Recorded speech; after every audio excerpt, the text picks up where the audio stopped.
কতটা ছড়ে গেছে হাতে দেখি বাবা। খুব জ্বালা করছে তাই না? এই তো আমি ফু দিয়ে দিচ্ছি।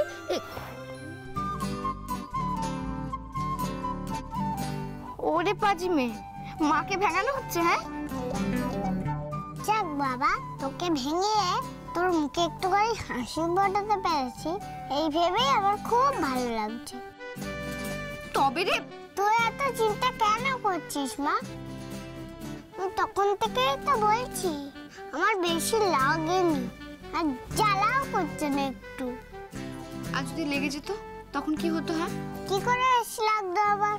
ওখানে তুই ছিলি, কোশ্চেন ছিল, তোরা দুজনে মিলেই তো আমাকে বাঁচিয়ে নিতিস।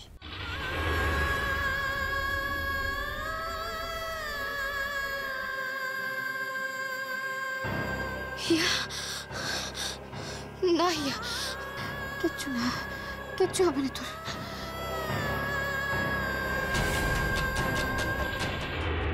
কিন্তু আমার মনে হচ্ছে তোর বোধহয় উপরটা ব্যথা লেগেছে। মা, আমার ব্যথা লেগেছে?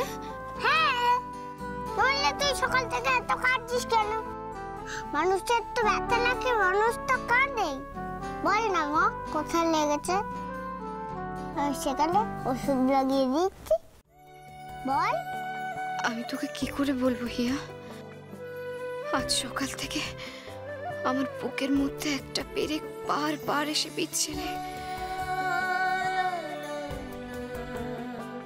আর তার ক্ষত ওই ওষুধে সারবে না রে, সারবে না। ওই মা, কি ভাবছিস? বল না মা, তোর কোথায় কষ্ট হচ্ছে? কেন কষ্ট হচ্ছে বল? ও মা, বল না মা। এই যে তুমি যখন আমার কথা শোনো না, খুব দুষ্টুমি করো, যেখানে সেখানে যার তার কাছে চলে যাও, তখন আমার খুব কষ্ট হয় হিয়া, খুব কষ্ট হয়। হায় কপাল, আমি আগেই বুঝেছিলাম তুই সেই ঘুরে ফিরে তুই সেই কোশ্চেনের কথাটাই ফিরে আসবি। আমি কোশ্চেনকে খেতে দিয়েছি বলে তোর রাগ হয়েছে, তাই না মা? ওরে, আমি তো তোকে বলছি লোকটা ভালো, বলছি মা একটা ভালো লোক ঠান্ডায় দাঁড়িয়ে তো কষ্ট পাচ্ছে, ওকে ভেতরে রাখবো মা?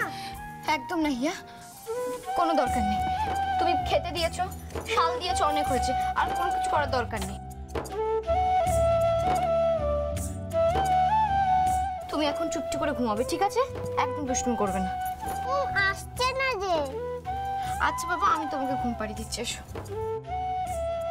আমি গান করে ঘুম পাড়িয়ে দেবো, ঠিক ঘুম আসবে, ঠিক আছে?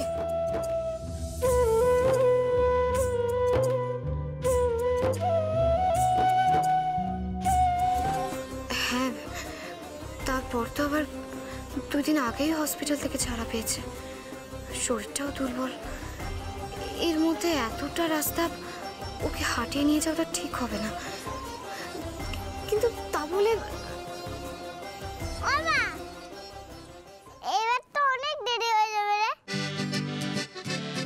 এবার তো হেঁটে গেলে টাইমে পৌঁছাতে পারবো না, সংসার থেকেও নাম কেটে দেবে। এতটা হাঁটলে আমার পায়ে ব্যথাও করবে। কোশ্চেনের গাড়িতে উঠি মা? ও মা, উঠি। এ তুমি আমার কি বিপদে ফেলে বেঁচেছিলাম বলে, মেয়েটার শরীরের কথা ভেবে নাও তো করতে পারছি না। আপনি দাঁড়িয়ে দাঁড়িয়ে কি ভাবছেন? যান, গাড়িটা নিয়ে আসুন। আমার পায়ে তো ব্যথা করছে নাকি?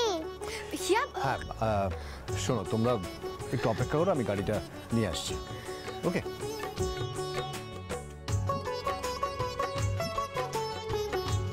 হিয়া, আমি কিন্তু বলে দিলাম, এই কিন্তু শেষবার। এরপরে আর কোনোদিনও তুমি যাত্রার গাড়িতে ওঠার জন্য বায়না করেছো? আচ্ছা বাবা, আচ্ছা। এখন তাড়াতাড়ি চল তো, কোশ্চেনের গাড়িতে বসি। কোশ্চেনের গাড়িতে কিন্তু আমি তোর কোলে বসবো।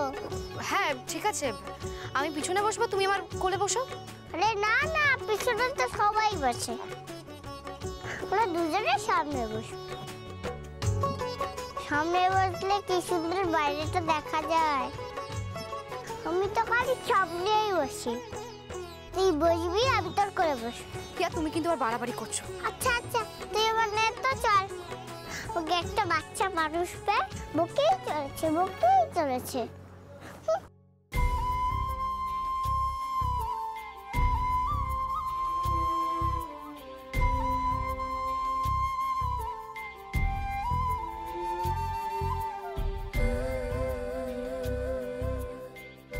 এসো দিয়া। Thank you Bajrangbali.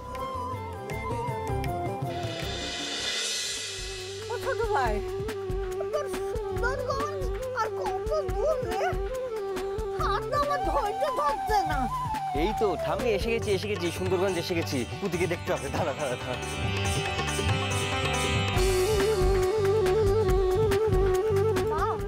মা দেখেছেন, এটা তো বজরংবলী মন্দির।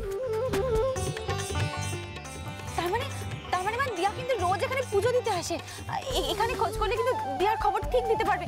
আরে নিখিল, তুমি বসে আছো কেন? যাও না, কাউকে জিজ্ঞেস করো না, নামো। যা বজরংবলী, যা বজরংবলী।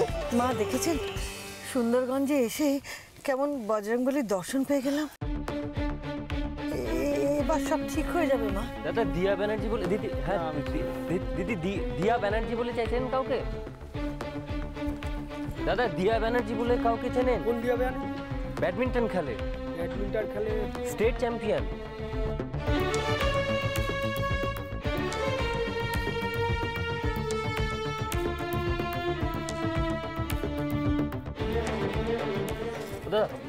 বলছি আপনি দিয়া ব্যানার্জি বলে কাউকে চেনেন?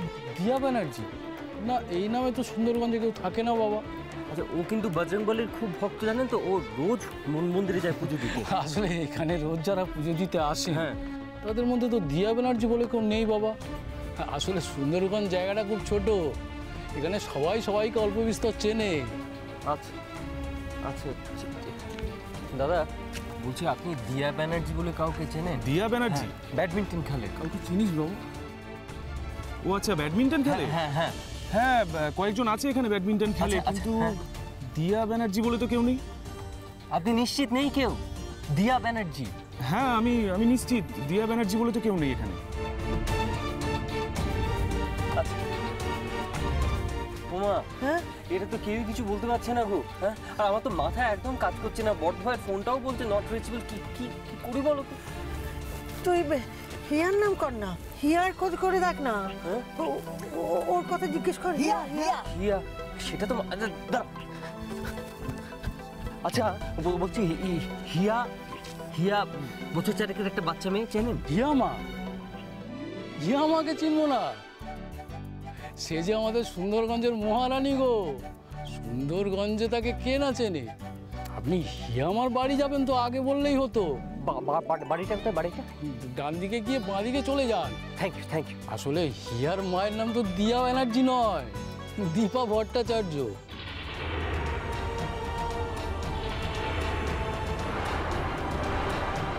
হ্যাঁ, উনিও ব্যাডমিন্টন খেলেন।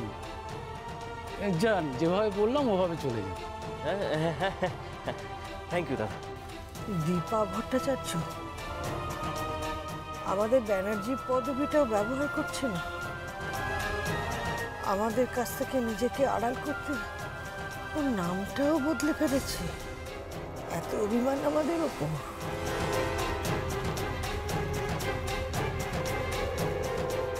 যা বললাম মনে রাখো, চুপটি করে বসে আর পারফরমেন্স দেখো, আর তারপর আমার জন্য অপেক্ষা করো। আমি কিন্তু তোমার এই গাড়িতেই যাব। করবো হিয়া, তোমাদের জন্য আমি সারা জীবন অপেক্ষা করব।